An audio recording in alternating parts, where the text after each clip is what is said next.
Excuse me? Where was us?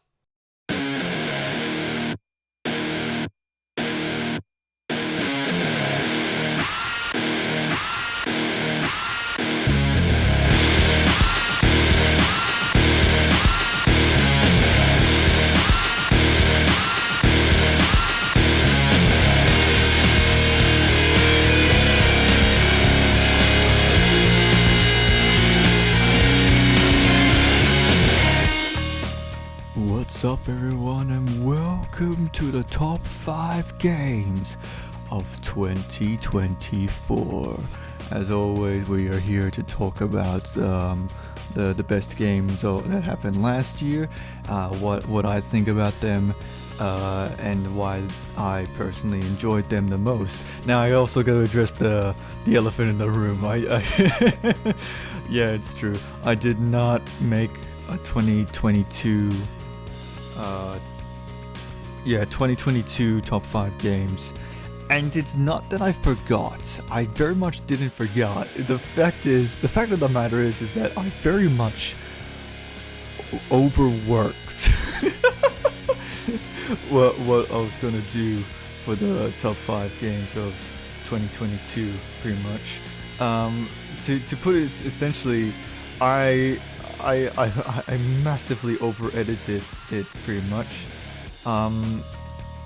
So it's essentially what I tried doing was, if you remember the last top 5 games, I did this little detective murder story, I guess, where like the twos have come and taken the family business, and yeah, I tried continuing that, where it was like, what was it, 6?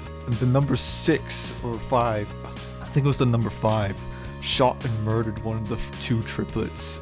And so they hired number 3 to be a detective to figure out the murder of their triplet brother.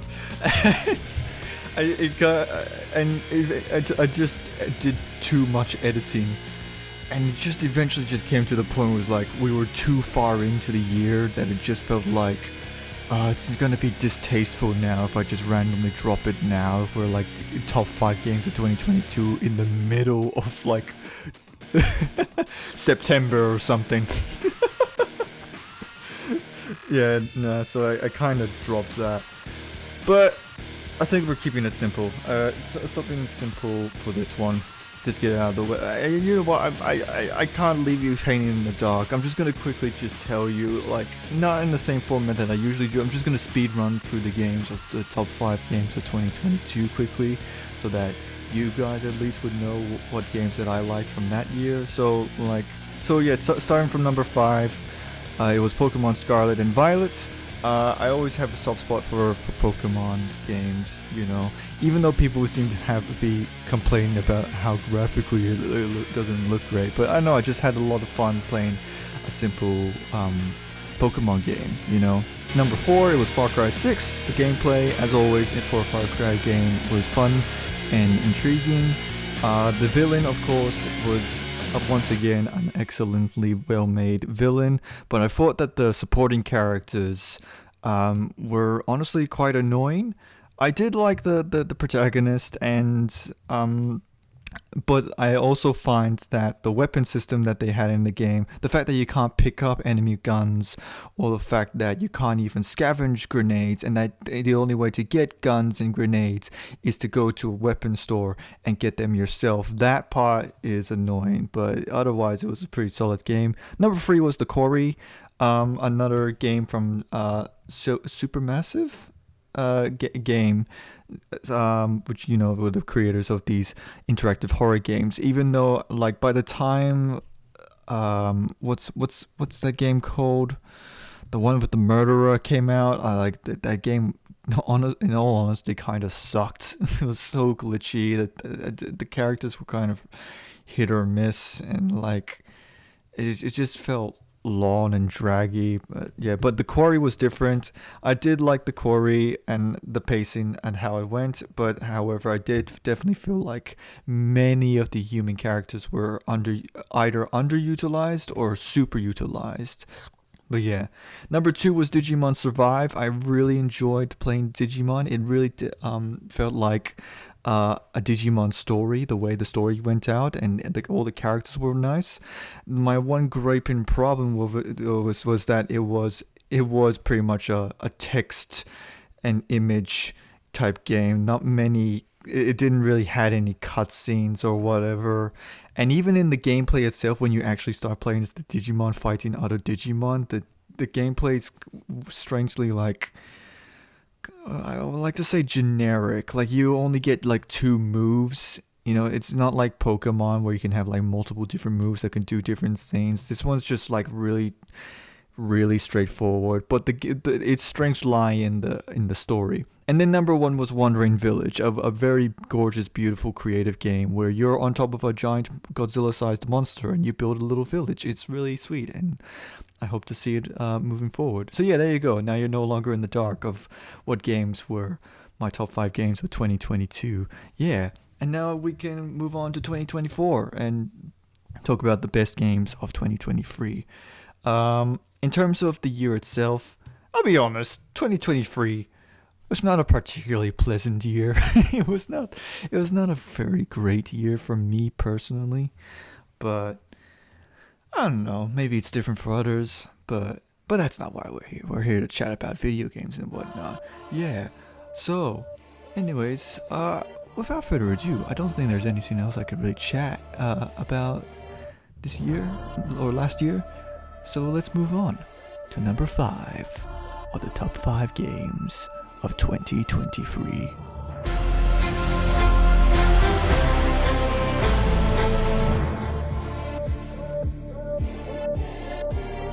If I could just forget what happened that night. The pain. Even for a second. This time, it can be different.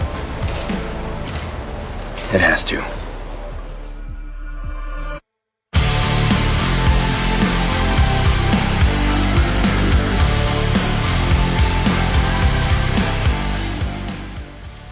Coming in at number 5 is Resident Evil 4, the remake of Resident Evil 4, just to clarify, not the old school one. And that's the thing about this game, isn't it? This was like proper old school horror, this game. I never really, like, if we've seen videos in the past, you would know that I never really was into the Resident Evil games in the past, you know?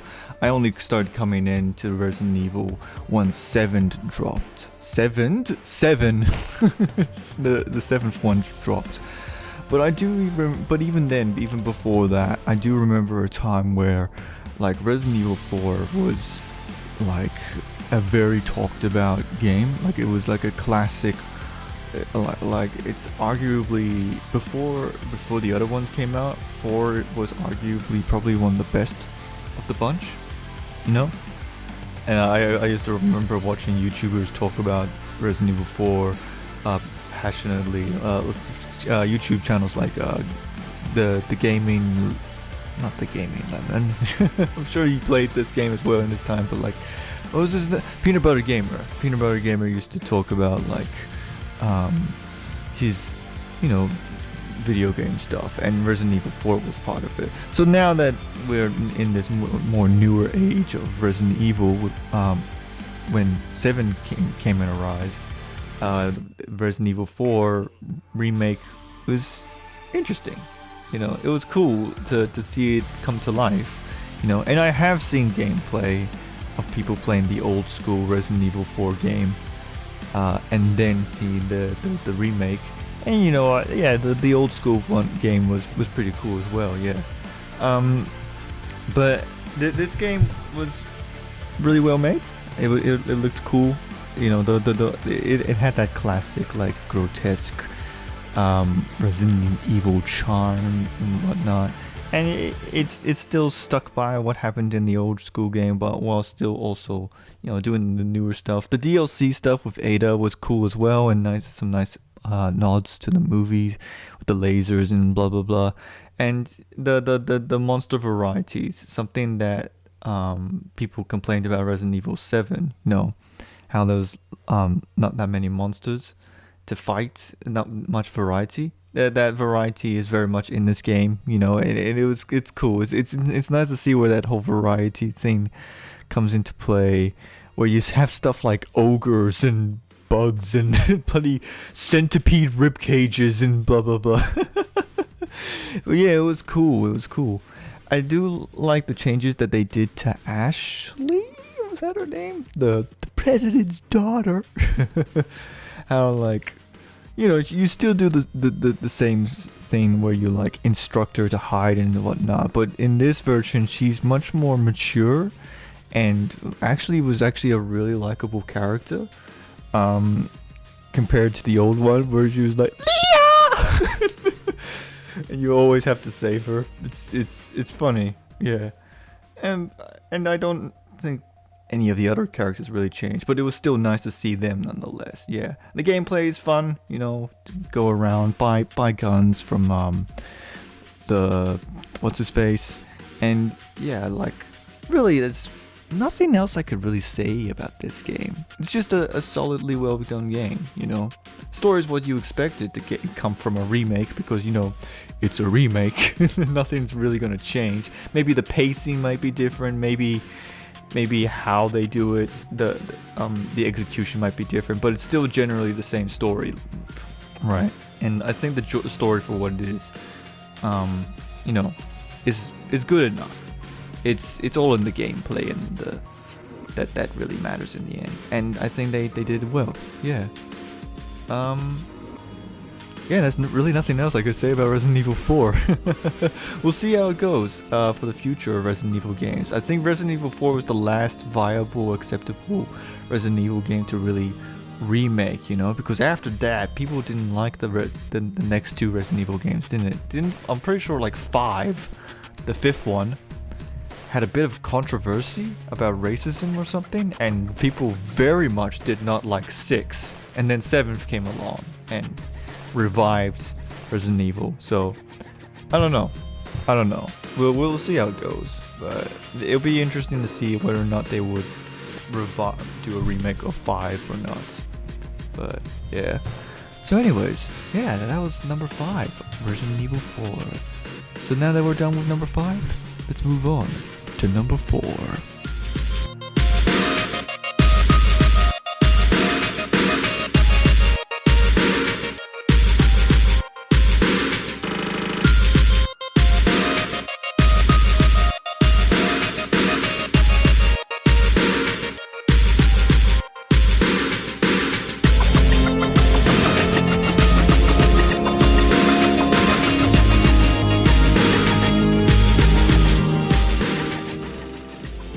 Coming into number 4 is Insomniac's Spider-Man 2, the Spider-Man game that is based after the first Insomniac Spider-Man game, as well as the Miles Morales. I don't know if I should call it a DLC. It wasn't really a DLC, it was kind of its own game. So technically, if anything, wouldn't this be Spider-Man free? But yeah, no, continuing on, this game was like the other games, very well crafted. It was a very well made Spider-Man game. As a Spider-Man guy, in terms of Spider-Man stuff, we've gotten some good Spider-Man stuff this last year, right? We got we had the Spider-Verse movie, the second Spider-Verse movie, which was a very well done, well made movie. So good that one of my paleontology peers rewatched it multiple times. It was but yeah, no, in this game really did Spider-Man well. This Spider-Man game did an interesting mechanic, in which case you play as 2 different Spider-Mans, because obviously at this point in the story there are 2 different Spider-Mans. You got Miles and you got Peter, right? And they kind of balance them out pretty interestingly, gameplay wise. Like it is cool to see how to make the 2 Spider-Man like feel different gameplay wise, because obviously in paper, right, you would think, oh, why would I ever play Peter? Miles is the one with the invisibility powers and the electric stuff. So obviously they would have to make Peter cool somehow, because otherwise he's just generic Spider-Man who can just swing around stuff and crawl through walls. But what they do, they introduce the symbiotes, right? And that comes into play with the story as well, right? Like the story was pretty well done, bringing in Harry and making Harry Venom instead of introducing Norman Osborn. I always had a soft spot for the Venom storyline when Venom is a very personal villain to Peter Parker rather than just, oh, Spider-Man took down my job. Oh, I hate him now. I'm going to ruin his life, and I know everything about him now. Like, I always like it felt better when it was like a very personal, like best friend to Peter, right? Because that it's Venom. Venom isn't like your run of the mill, like he's not like the other Spider-Man villains where he's just a robber or something. Venom is a different brand of Spider-Man villains. He doesn't want to rob the bank. He doesn't. Well, he kind of wants to take over the world, but like his main gist is that he's super personal to specifically to Peter Parker. He right, yeah, but I think they handled Venom very, very well, right? In regards to Venom, they handled a lot of the villains very well. They brought in a bunch of cool, like old school villains, right? They brought in Mysterio, they brought in Sandman, and Kraven the Hunter. That's the other thing. The Kraven the Hunter is also another integral main villain. I thought when I first heard the announcement that Kraven was going to be the main villain, I was interested. I was a little conflicted at first. I thought, really, Kraven's gonna be the main bad guy. Okay. I never really saw Kraven as a main bad guy type of Spider-Man villain, and I was a little worried on how they would do it because, Kraven's whole gist is that he wants to hunt Spider-Man. That's literally it. He doesn't really have any other huge interesting things character-wise. But I think they for what they did with Kraven, they did it pretty interestingly well. I think I liked other villains more, but I think for what they did with Kraven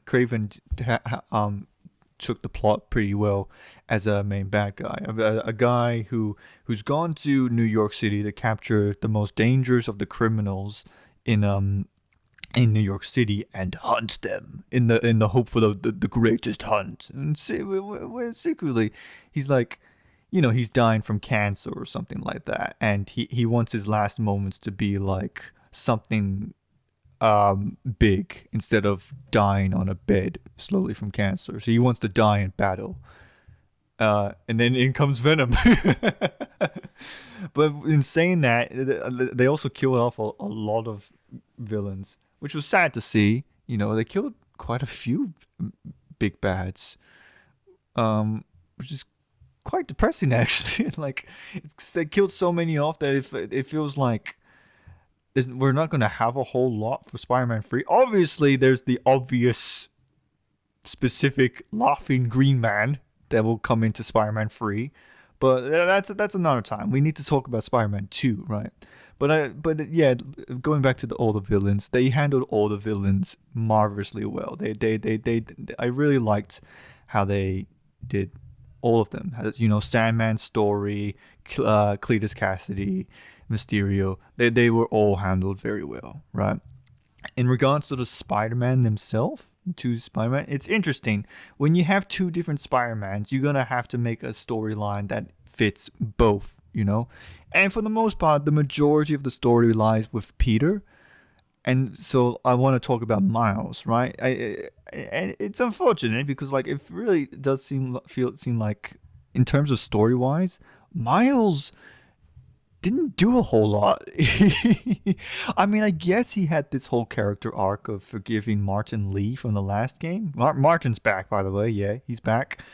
But he had this whole thing where he was trying to, I guess, get over his anger and grief because Martin killed his dad in the first game.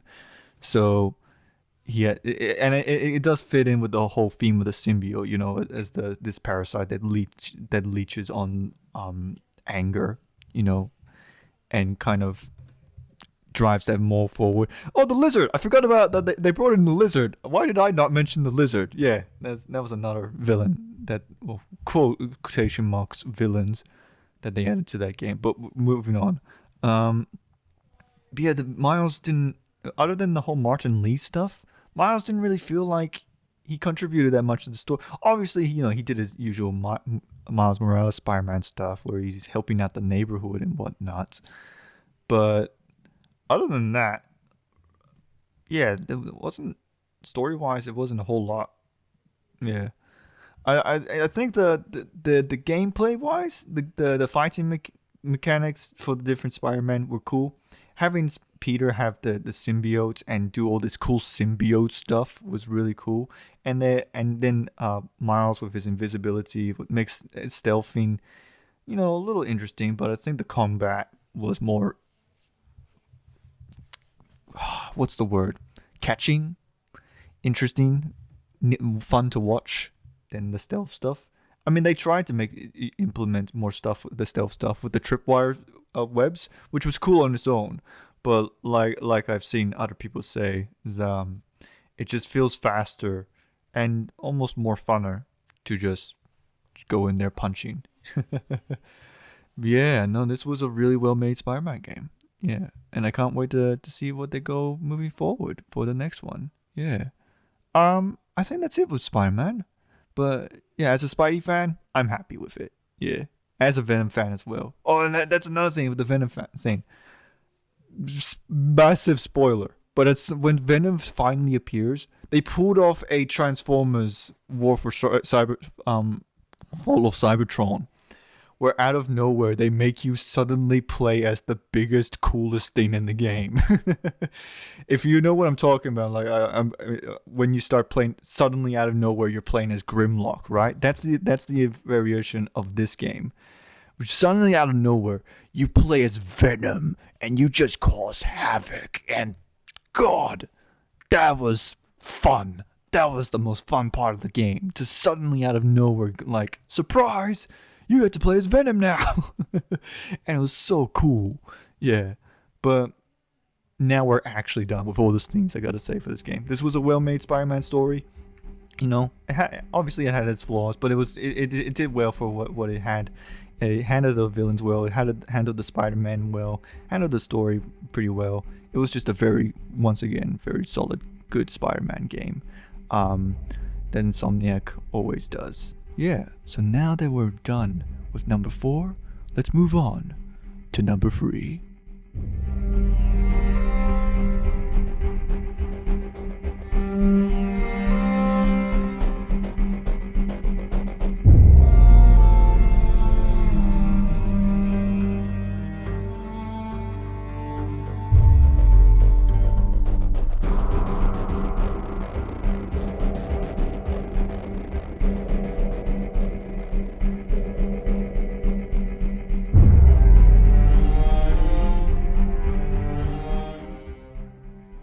For the first time in a long time, the number 3 is Pikmin 4, a Nintendo game, or a 3DS type of game. This was a game that I played with my brother, because I like to, sometimes I tend to go to my family, and the time that I have with my family, I spend playing games with my brother.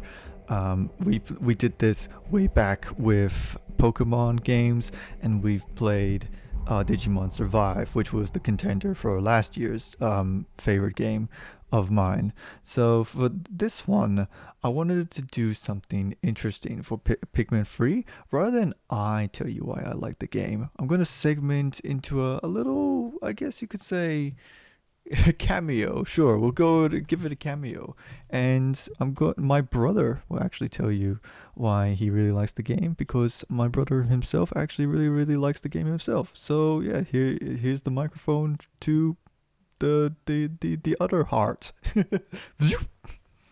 Pikmin.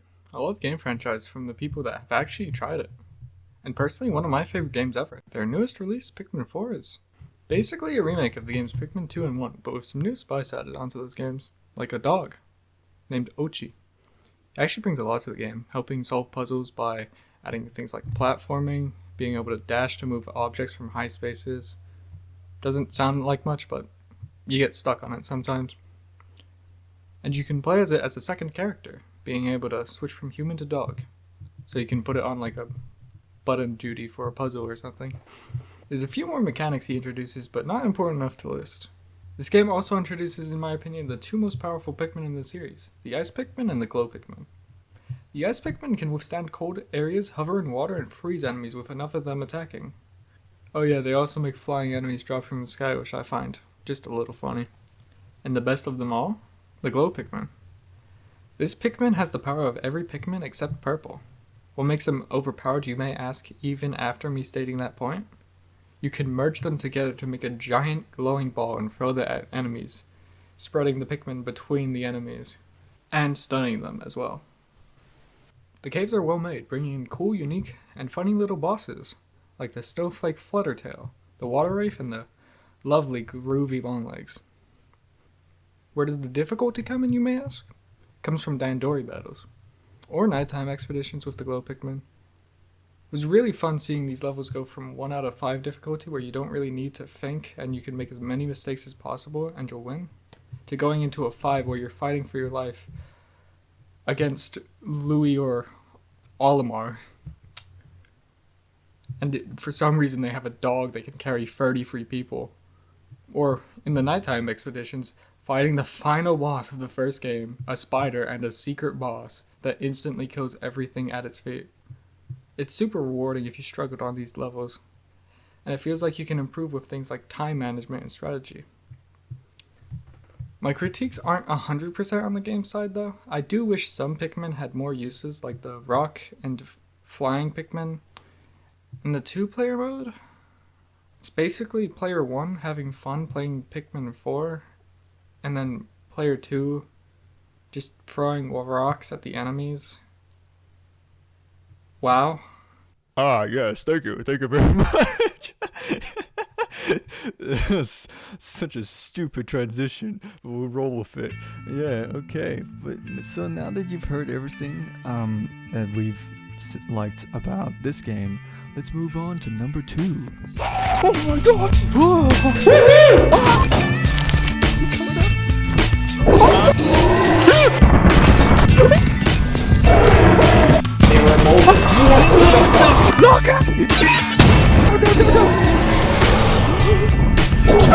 That sucks, dude.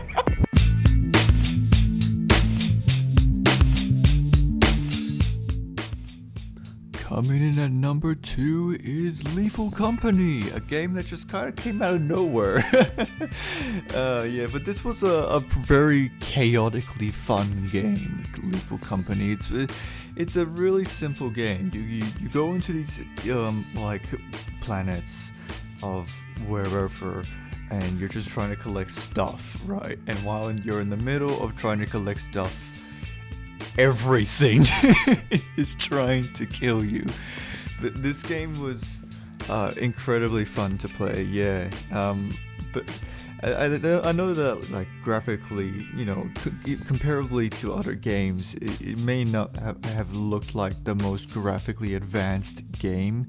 You know, it kind of has that PlayStation 2 graphics vibes, but I think the graphics kind of adds to the charm, you know. Not everything needs to look spectacularly amazing, you know. Like something as simple as this it's I don't know, it makes it stand out. It definitely makes it stand out. It gives it an art style pretty much. But gameplay wise, the gameplay is very, very fun. This is one of the rare few games where I honestly reckon dying is part of the fun in this game, you know? After all, the game is called Lethal Company, not Let's Waltz In, we're all happy with flowers company.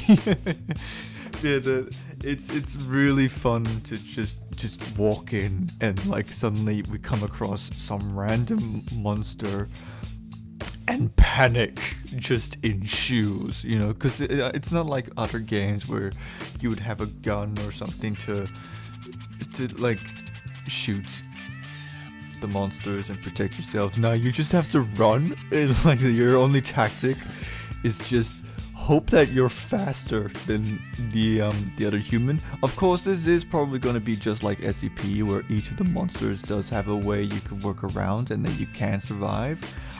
We've already learned that the statues, the spring head dudes, right? They're basically 173. They're pretty much almost exactly like 173 actually. Statue can't move unless you look at them, sort of. But yeah, and other monsters here and there as well. But yeah, the monsters were very fun. This is one of those games where I feel like it's probably the most fun when you play it at the first time and no one knows how any of the monsters work. So it's like a beautifully well crafted pasta where every ingredient is just right, you know.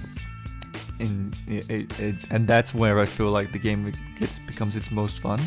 My only worry is that eventually they'll come to a point where like we know how each monster works, so that everyone would just try hard the game too much and get through the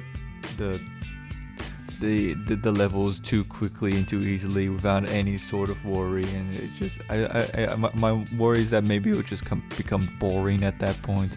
But I don't know. So far, we've been having a fun time. As you can see, like this footage is my footage, the Lethal Company footage, right? And I would like to make a video out of no, let me scratch that. I would definitely in the future like to make a video on Lethal Company because I already have the footage. I don't know when it'll come out, because this will be one of those videos where I definitely want it to be edited and have more effort to stand out, rather than just my Jurassic World videos where I just cut the stuff that nothing happens and then just post it online. But yeah, no, yeah, like, I don't really think there's anything else to really say about Lethal Company. But yeah, it was really fun to play this with the gang. You know, me, Jack, Lockie, Dakota, etc.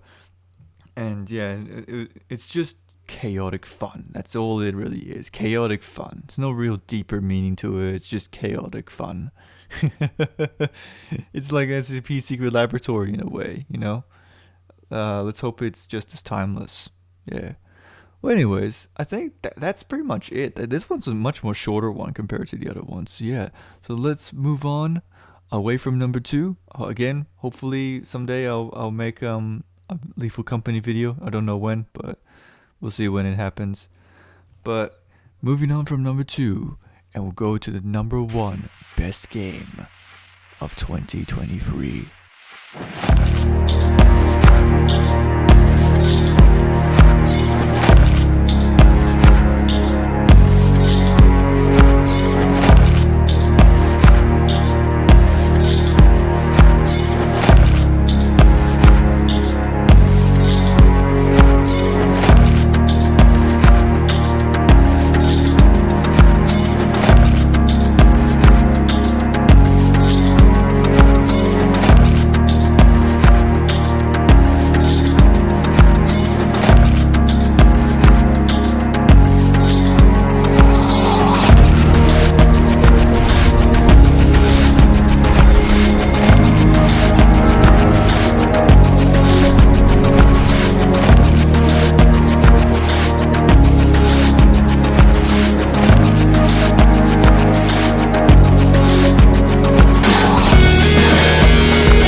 Coming in at number 1 is the Dead Space remake. I've really enjoyed this game, you know. Let me tell you, right? Here's another incoming childhood story. back in the year 2013. It was a small little child of me, right? And I used to go do sleepovers with my best mate Jack, right? And one day, I was looking for games that I had to play because Jack had a PlayStation, right, and an Xbox, and he had like so many games. Like compared to me, I was nothing, right? But Jack had like a whole coliseum of different games, and I came across one game that I could play for the PlayStation, and that was Dead Space 2. Should I have played it at the age of 14 when it was an MA 15 plus game? Probably not, but still I played it nonetheless. And like it was surprisingly really engaging. What it might have been, if I probably thought it was like, I don't know if it was Dino Crisis or if there was a different game, but I swear there was like a game out there that did like space demon dinosaur things, right?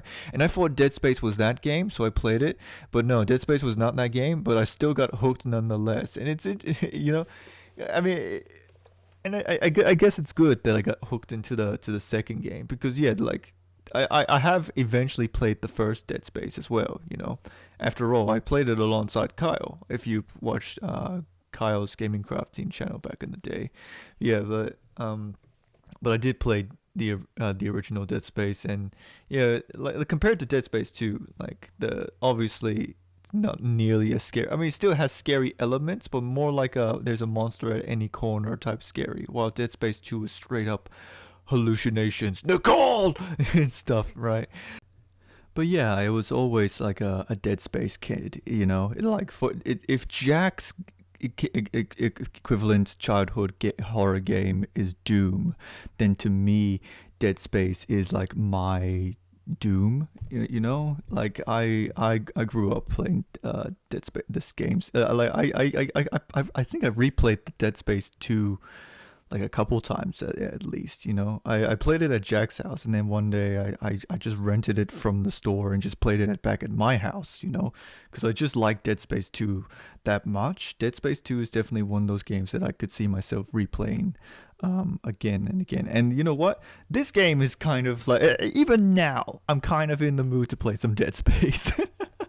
There's just something about it, it's a unique type of shooter. For one, it's not a typical first person shooter. It's one of those like camera above the shoulder type horror games, but it's also like it's not as simple as just shoot the enemy. You have to like the famous line, you gotta cut the limbs off, shoot the limbs, dismember it, and you have to aim with the where to the arms and the legs and stuff, and it's a neat way to fight these mainly horrific enemies, and the different guns that you use, the line gun, the spear, that shockwave shotgun thing, they all play differently and they're all fun in their own way, But that I'm sure every player has their certain preferences.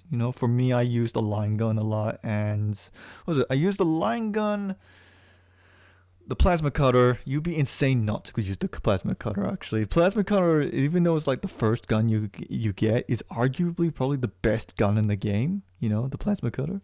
But yeah, anyways, moving past the guns are fun. The necromorphs are horrifying, but fun in their own way, and then.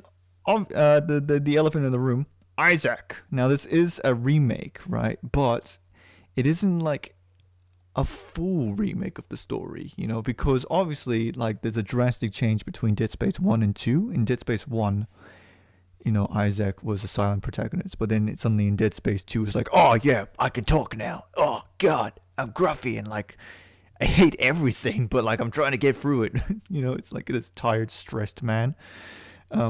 So, and I feel like with how they contributed to the story, like to me, the Isaac I know is the one that talks, not a silent protagonist. So to me, I've always felt like because of how they implemented Isaac to actually have a personality and talk in the later games, I felt like a remake for the first game was something that kind of just had to happen. The first Dead Space needed a remake,